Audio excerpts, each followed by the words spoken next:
So hello students, how are you all? जय हिंद to all of you. अगर आप बोर्ड एग्जामिनेशन में कॉपी कैसे चेक होती है जानना चाहते हैं तो ये वीडियो आप ही के लिए बना हुआ है। इसमें कुछ बातें जो मैं आपको बताऊंगा इनको ध्यान इसीलिए रखना है क्योंकि आप उस हिसाब से, अगर आपको पहले से पता रहेगा कि कॉपी चेक करते इसमें किन बातों का ध्यान रखा जाता है या क्या सर्कमस्टेंसेस होते हैं जिनमें जो आपके टीचर्स होते हैं, जो आपकी कॉपी चेक करने वाले होते हैं बोर्ड की, वो आपकी बोर्ड की कॉपी चेक करते हैं, तो आप अच्छा परफॉर्मेंस डेफिनेटली कर पाओगे। इसमें जो कुछ बातें मैं आपसे डिस्कस करूंगा, चलिए स्टार्ट करते हैं। सबसे पहले बेसिकली आपको ये क्लैरिटी होनी चाहिए कि जो आपकी बोर्ड की कॉपी जब चेक होती है तो वो आपके स्कूल के डेफिनेटली बाहर जाती है। ऐसे टीचर्स आपकी कॉपी चेक करते हैं जो आपको बिल्कुल नहीं जानते। उनके साथ ना क्या रहता है कि उन्हें कुछ एक लिमिटेड टाइम दिया रहता है, उनको कुछ एक लिमिटेड नंबर ऑफ कॉपीज को एक दिन में चेक करना पड़ता है।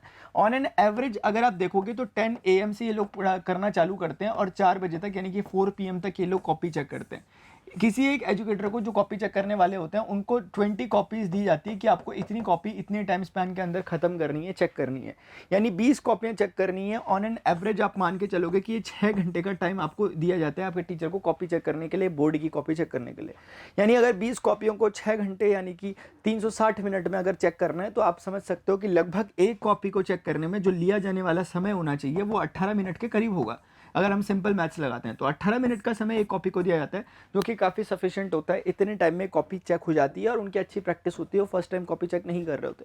लेकिन इसमें भी कुछ और चीज़ें होती हैं, हो सकता है उनका बीच का लंच हो, जो कि ऑब्वियसली होता है, थोड़ा बहुत टी ब्रेक होता है और थोड़ा बहुत और भी चीज़ें होती होगी। तो ये चीज़ें मिला करके आप मान सकते हो मोटा मोटा 15 मिनट का टाइम लगभग उन्हें मिल जाता है एक कॉपी को चेक करने में। अब 15 मिनट का टाइम एक कॉपी को चेक करने में बहुत सफिशिएंट होता है, बहुत प्यार से एक कॉपी को चेक किया जा सकता है 15 मिनट में। लेकिन समस्या यह है कि उन्हें सिर्फ एक कॉपी चेक नहीं कर रही, इस 15 मिनट के इस प्रोसेस को उन्हें 20 बार रिपीट करना है।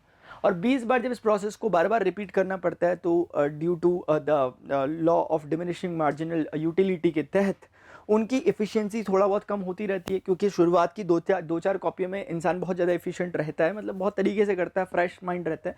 लेकिन धीरे धीरे कहीं ना कहीं, ऑल्दो वो उनका प्रोफेशन है, वो उसमें इतना ज़्यादा नहीं होता एक सामान्य इंसान की तरह, लेकिन फिर भी है तो इंसान, तो इसीलिए कुछ ना कुछ इफ़िशियंसी में थोड़ा बहुत कमी आती रहती है। इफ़िशियंसी मतलब ये कि वो उतने ज़्यादा कॉन्सेंट्रेटेड नहीं होते, मैं कह रहा हूँ उतने ज़्यादा जितने वो पहली शुरुआती कॉपी में होते थे।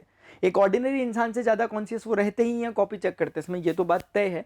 लेकिन उसके बावजूद भी जैसे ऐसे मान लेते हैं कि 20 कॉपियाँ थी और 20 कॉपियों में आपकी कॉपी का नंबर 17वां नंबर था। अब आपकी कॉपी तक आते आते टीचर जो है वो अब कहीं ना कहीं बोर हो गए हैं, क्वेश्चंस वो देख रहे हैं, वो कर रहे हैं, तो कहीं ना कहीं अफेक्ट इन चीज़ों का हल्का हल्का पड़ सकता है, पॉजिटिव नेगेटिव दोनों। बच्चों के मन में ख्याल आता है कि सर क्या उनका मूड खराब होगा तो उसका पनिशमेंट हमें मिलेगा क्या? वो इतने मैच्योर रहते हैं कि अगर उनकी पर्सनल लाइफ में कुछ एक बारी के लिए चल भी रहा हो तो उनको इस बात की पूरी क्लैरिटी रहती है कि बच्चे ने अपना पूरा साल लगा रखा है तो उसकी कॉपी मुझे किस तरीके से चेक करनी चाहिए। कोशिश ये की जाती है कि लीनियंट मार्किंग हो, ऐसा कोई हार्ड एंड टफ वो रूल नहीं होता। उनको ये मानकर वो नहीं बैठे होते कि बच्चे को मुझे एलिमिनेट करना है, एग्जामिनेशन से बाहर करना है, ये प्रोसेस नहीं रहता। उनको रहता है कहीं ना कहीं कि यार हाँ लिखा है तो थोड़ी बहुत आपके पक्ष में चीज़ें रहती हैं लगभग लगभग। बाकी इंडिविजुअल एजुकेटर या इंडिविजुअल जो काम कर रहे हैं उनका क्या पर्सनल लाइफ में क्या क्या मामले चल रहे होंगे उस पर भी थोड़ा बहुत डिपेंडेंसी तो कहीं ना कहीं रह ही जाती है। आप क्या कर सकते हो, जैसे मैंने बोला कि आपका मान लिया 17वां नंबर है, अब ये आपको कैसे नुकसान कर सकता है, कैसे बैकफायर हो सकता है इसमें, वो तब हो सकता है कि अगर आपने अपनी कॉपी दी है और आपकी कॉपी में आप कुछ काम कर रहे हो, जैसे क्या आपने क्वेश्चन आपको नहीं आता, आपने उस वो जो ऊपर पहले आपने क्वेश्चन किया, मान लेते हैं आपने क्वेश्चन नंबर 3 आपको आता था, आगे जाके क्वेश्चन नंबर 13 आपको नहीं आता, कुछ ऐसी चीज़ें हैं। आप क्या सोचते हो कि क्वेश्चन नंबर 13 के प्लेस पर दोबारा से क्वेश्चन नंबर 3 को कर दूंगा तो 2 बार मुझे नंबर मिल जाएंगे? ऐसा कुछ नहीं होता। आपकी जो नोटबुक रहती है, नोटबुक के शुरुआत में अगर आपको ना पता हो तो यहाँ पर पूरी मार्किंग स्कीम रहती है। क्वेश्चन नंबर 1 2 3 4 5 रहता है, उसके सामने उसका बॉक्स लिखा रहता है कि इसमें कितने नंबर कितने नंबर कितने नंबर ऐसे देने पड़ते हैं एजुकेटर को सिस्टमैटिक तरीके से। कोई रफ तरीके से काम नहीं होता जैसे आपके नॉर्मली एग्जाम में होता है, आपके स्कूल एग्जाम में। तो इसीलिए वो एकदम से आपकी उस बात को पकड़ लेंगे कि कौन से क्वेश्चन को आप कॉपी कर रहे हो, एक ही क्वेश्चन को आप 2 बार लिख रहे हो, आप वहाँ पे गाने लिख के आ जा रहे हो, आप फालतू की बातें लिख के आ जा रहे हो। वो एजुकेटर्स होते हैं, मतलब अच्छे खासे पढ़े लिखे लोग होते हैं, उनका एक्सपीरियंस रहता है। और अगर ये बात उन्हें एक बार समझ में आ गई कि बच्चा चालाक बनने की कोशिश कर रहा है, बच्चा एक्स्ट्रा ऑर्डिनरी बनने की कोशिश कर रहा है, वो सोच रहा है कि वो टीचर से ज़्यादा है, तो फिर वो आप उनकी नज़रों में अगर बाई चांस आ गए तो फिर इसका नुकसान भुगतना पड़ सकता है। आप अपने एंड से क्या काम कर सकते हो, एक तो पूरी ईमानदारी के साथ अपनी कॉपी को लिखो। दूसरा, अपनी कॉपी को कोशिश करो कि क्लीन, नीट एंड क्लीन अपनी कॉपी को रखो। और तीसरा बात आप ये कर सकते हो, नीट एंड क्लीन का मतलब क्या होता है कि जो आपके अक्षर हो, जो आपके फॉन्ट हो, वो विजिबल हो, अच्छे से दिखाई दे रहे हो।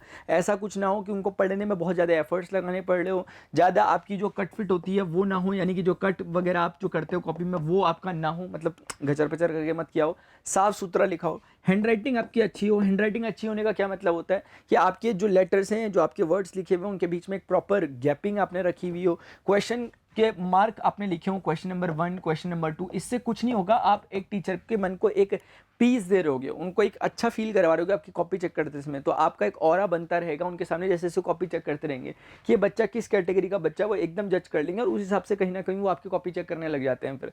इसीलिए कोई क्वेश्चन अगर आपको दिखता है कि क्वेश्चन नंबर आपने 2 कंप्लीट कर लिया, क्वेश्चन नंबर 3 है, तो प्रॉपर स्पेसिंग करो। अगर मैं पर्सनली अपनी बात करूँ, मैंने बोर्ड एग्जामिनेशन और उसके बाद के सारे एग्जामिनेशन जो भी कॉलेज वगैरह के होते हैं, उन सब में मैं एक काम करता था कि क्वेश्चन नंबर 2 और 3 या क्वेश्चन डिफरेंशिएट हो रहा है, तो मुझे बाद में समय जब मिलता था, ये काम मैं पहले नहीं करता था, जब मैं अपना पेपर खत्म कर लेता था, मैंने गैप जो छोड़ा था, मैं स्केच पेन जो होता है ब्लैक कलर का, उससे स्केच पेन से मैं यहाँ से ऐसे करके बाउंड्री टाइप की बना देता था अलग से करने के लिए। कई बार बोलते हैं कि स्केच पेन वगैरह अलाउड नहीं होते, मुझे नहीं पता, मेरे उसमें तो मैंने तो किया था, इसलिए मैं बता देता हूँ, ठीक है। तो इस तरीके से आप काम कर सकते हो। तो ऐसे अगर काम करोगे तो डेफिनेटली आपको अच्छे आउटकम्स देखने को मिलेंगे। कुल मिलाकर बात ये होती है कि ये चीज़ें जो होती हैं, ये एक्स्ट्रा चीज़ें होती हैं, एक्स्ट्रा चीज़ें।